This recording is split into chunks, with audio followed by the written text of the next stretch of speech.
la Commission des affaires culturelles de l'Assemblée nationale a adopté, jeudi 28 février, un amendement présenté par la députée PS Julie Sommaruga qui précise que désormais, l'éducation à l'égalité de genre devient une mission à part entière de l'école élémentaire.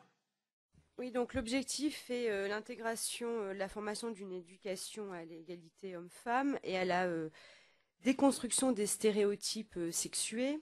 L'idée est de substituer à des catégories comme par exemple sexe ou différences sexuelles qui renvoient là pour le coup à la biologie le concept de genre qui lui au contraire montre que les différences entre les hommes et les femmes ne sont pas fondées sur la nature mais sont historiquement construites et socialement reproduites. Voilà pour résumer rapidement. Je demande l'avis du rapporteur. Favorable. Favorable.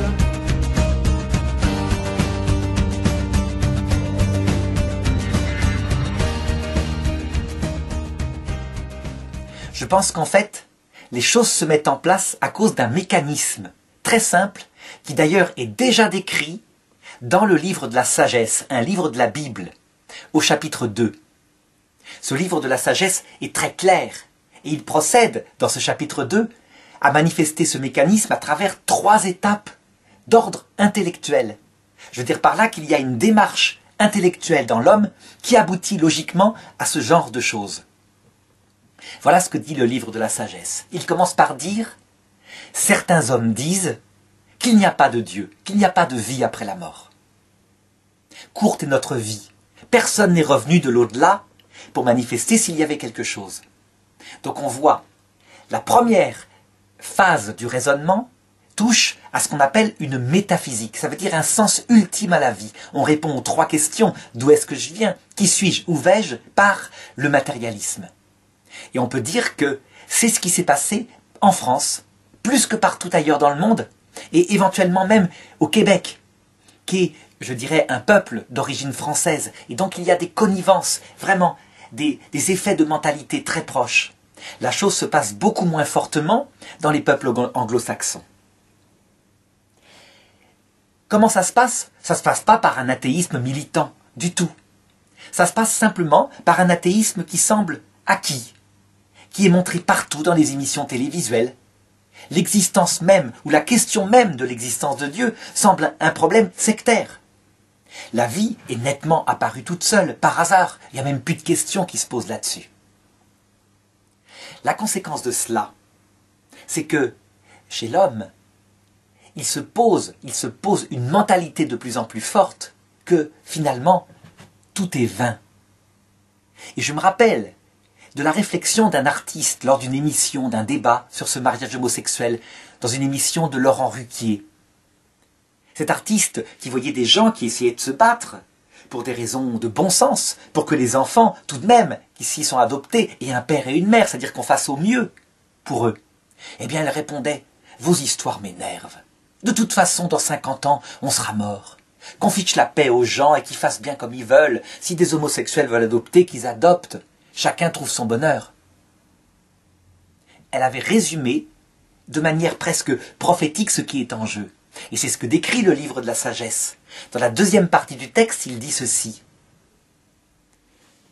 « Cueillons les fleurs de la vie avant qu'elles ne se fanent. Profitons du jour présent avant qu'il ne passe. Ne nous interdisons aucun plaisir, parce que de toute façon, nous allons au tombeau. » C'est le fameux Carpe Diem, qu'on voit très très nettement établi dans un film qui s'appelle Le Cercle des poètes disparus, et qui est décrit dans la Bible. C'est logique. S'il n'y a rien après la mort, si de toute façon tout se termine par le néant, pourquoi s'imposer des lois, des contraintes d'ordre biologique, alors que notre esprit est capable de le dépasser en vue de la seule chose qui compte, c'est de profiter de la vie tant qu'on est jeune. Et puis viendront les moments où on ne pourra plus profiter de la vie, et à ce moment-là, on éteint la vie, puisqu'elle ne vaut plus le coup d'être vécue dans le plaisir, la seule chose qui compte sur cette terre. Eh bien, je dirais que c'est ce qui est en train de se passer dans ces pays occidentaux. Puisque l'humanisme athée est acquis, en conséquence, toutes les règles de respect de la nature humaine, toutes ces règles-là, elles sautent une par une. Je me rappelle que le père Marie-Dominique Philippe, qui était un professeur de philosophie extraordinaire, celui dont j'ai reçu les cours, ne croyait pas en ce mécanisme. Il disait, le bon sens philosophique, le réalisme philosophique suffit, ou plutôt permettra de rejoindre les gens qui actuellement sont athées pour leur montrer qu'on ne peut pas faire n'importe quoi. Et donc, il développait, un peu comme Aristote, une recherche philosophique qui manifestait ce que c'est que la nature humaine. Par exemple, le besoin des enfants envers un père et une mère. Et moi, à l'époque, quand j'étais jeune, je pensais qu'il avait raison. C'était vraiment une manière de rejoindre les choses. Que jamais, en tout cas, on ne toucherait au droit inaliénable des enfants d'avoir un père et une mère, chose tellement évidente. Eh bien, je me rends compte qu'en fait, ça ne tient pas. Même ce barrage-là ne tient pas. Pour la raison que j'ai indiquée, s'il n'y a pas de vie après la mort, tout ça est vain, ça n'a pas d'importance. La troisième partie du texte, dans le livre de la sagesse, toujours au chapitre 2, un texte magnifique que tout le monde pourra trouver dans sa Bible, eh bien, elle indique une conséquence qui est assez étonnante. Le texte dit ceci, « Persécutons les justes, parce que leur mode de vie nous est un reproche vivant. » Eh bien, c'est ce qu'on voit apparaître aussi. Par exemple, en France, en Espagne, lorsque le mariage homosexuel a été voté, on a vu des millions de gens descendre dans la rue. Des gens qui, effectivement, fondamentalement, sont souvent des croyants. Eh bien, dans les médias, partout, les médias qui sont, je dirais, la fleur de ce progressisme, de cet humanisme athée, partout, il fallait les réduire à quelque chose de sectaire, quelque chose de vieux, quelque chose d'homophobe. Il fallait surtout pas montrer que c'était des gens qui étaient positifs, qui pensaient au bien, au respect de la personne humaine, en particulier des plus petits. Tout simplement parce que, en réduisant l'autre à une lutte, je dirais, sectaire, presque fasciste, on dévalorisait son combat. Donc on voit à quel point il n'est pas la peine de penser à une théorie du complot pour comprendre ce qui est en train de se passer. Souvent, dans certains milieux religieux, on voit très fort cela chez les musulmans, mais aussi chez les chrétiens. On accuse un groupe particulier, les francs-maçons. Le Grand Orient de France, c'est vrai, c'est un humanisme qui est devenu concrètement athée. Il s'en défend. Il dit que simplement, il ne veut pas discuter de l'existence de Dieu dans ses réunions, et qu'il ne veut pas que dans l'État, on discute même de l'existence de Dieu.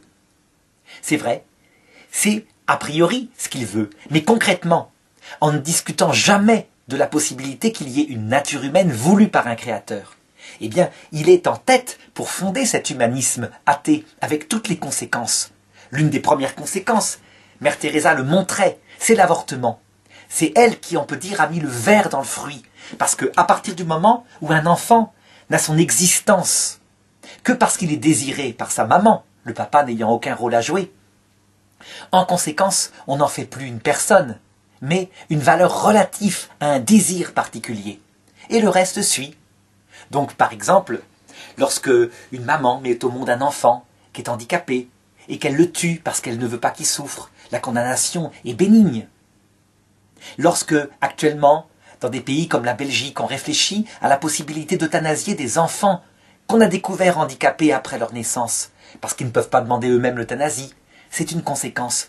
La vie, elle se réduit à quoi? À la possibilité d'en profiter selon des normes de santé, de beauté, de jeunesse particulières. C'est dans la ligne. Donc, l'acte fondateur, c'est une métaphysique humaniste athée. Et le geste fondateur, c'est l'autorisation de l'avortement selon les désirs de chacun. Eh bien, on ne peut pas nier que les loges franc-maçonnes, les discussions franc-maçonnes ont eu un rôle profond de catalyseur par rapport à ça, un peu comme le levain dans une pâte athée. Cependant, je ne pense pas du tout qu'il s'agit d'un complot au sens littéral, mené sur des siècles. Je pense qu'en fait, les francs-maçons eux-mêmes ne voient pas tellement où ça les mène. C'est une logique que les peuples occidentaux eux-mêmes suivent. Si les peuples, comme la France, qui sont des peuples démocratiques, n'étaient pas convaincus que la question religieuse est secondaire, inutile, que la religion, c'est ce qui a fait le plus de mal dans le monde, alors qu'on voit bien que c'est l'inverse. C'est l'athéisme qui a fait le plus grand nombre de morts au XXe siècle. Les guerres du XXe siècle, Première Guerre mondiale, par le nationalisme idéologisé, Seconde Guerre mondiale, le nazisme, la guerre froide.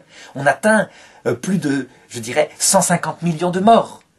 Plus que toutes les guerres de toute l'histoire de l'humanité. Eh bien, si les gens n'étaient pas convaincus de ça, puisque c'est une démocratie, ces choses-là ne passeraient pas. Donc je pense qu'il vaut mieux accuser une mentalité de jouissance, hédoniste, humaniste et athée, qu'un véritable complot.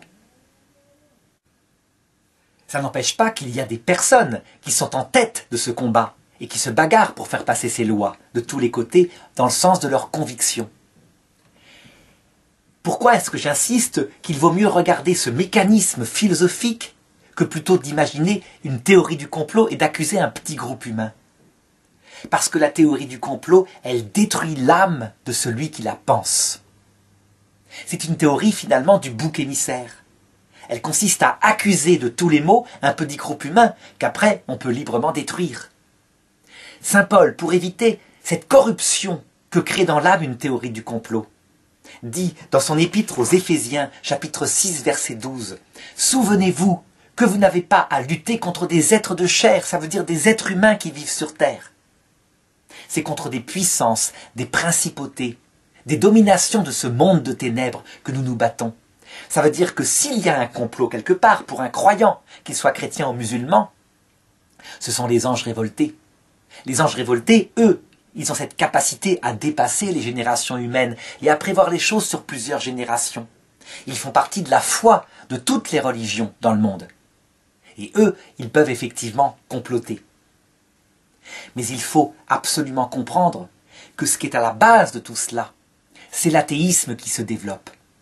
Dans des peuples désaxés, des peuples comblés de biens matériels, et qui s'en prennent à Dieu comme s'il était coupable de tous les maux, de toutes les angoisses. Je dirais que le retournement, il peut venir, en fait, de quelque chose, d'un critère que le monde actuel ne prévoit pas. Je dirais qu'il sous-estime. Ce critère, c'est le besoin de l'âme humaine d'une réponse qui dépasse le quotidien terrestre. Ce besoin, il est inscrit dans l'âme humaine depuis toujours. L'homme ne veut pas rejoindre le néant.